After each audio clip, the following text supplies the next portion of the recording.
And we welcome you into the Rowdy Studios. I'm Bassmasters. That's Buzz Cutler. Nate Ryan in the middle of USA Today, here to talk about another driver, a guy maybe in a little bit better position than Jeff Gordon. And I'm talking, of course, about Kevin Harvick, our points leader, actually tied with Carl Edwards, but has the points lead because he's got more wins. So what do you think about Kevin Harvick's chances to finally get a championship? They're as good as they've ever been since he's been in the Sprint Cup Series. I think last year that team learned how to win a championship, and this year all indications are he feels like he's ready. He's talking like a championship contender. But isn't it interesting that here we are towards the end of the week? We've already talked about Carl Edwards, Tony Stewart, Jimmy Johnson, Dale G. It's not Kevin Harvick for some reason isn't there on the forefront of our mind as one of those dynamic guys that is poised to win a championship. It's sort of like we have to sit back and think about it. Why is that? It's by design, I think, Cutler. He said this recently at Charlotte. He said that the biggest thing he learned from the 2010 chase was don't get yourself embroiled in distractions. And the big one for the 2010 chase was what happened at Dover with Denny Hamlin, when Denny comes out and basically calls RCR a bunch of cheaters.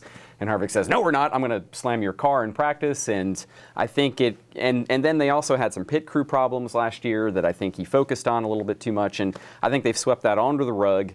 And this year, he's a guy who loves controversy. I think he loves to stir it up as much as anybody, but I think he understands that's not the pathway to a championship. What about just speed-wise, equipment-wise on the downforce tracks? Is there any cause for concern? Do you think their stuff is at parity with Roush's stuff and Hendrick's stuff on a track like Kansas, on a track like Charlotte? Obviously, he won there earlier this year. I think there was a ton of concern at Michigan, because that was when they rolled out their latest and greatest cars, and they ran 20th all day. And since then, all the Childress guys have said we've gone back to the basics.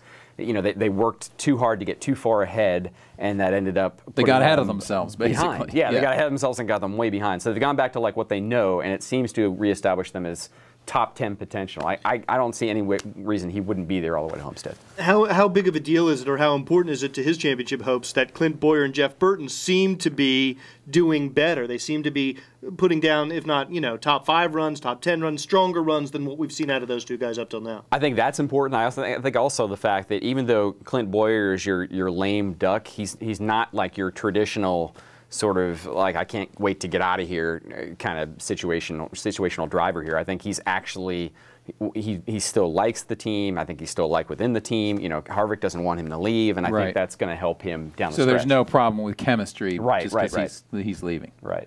All right, very good. I like Kevin Harvick too. I thought he's been mentally ready to win a championship this year. Still have a little question about speed in race cars, but I think we'll see a lot from Kansas on Sunday. All right, I'm Bassmasters, Buzz Cutler, Nate Ryan. Thanks for watching. We'll see you next time.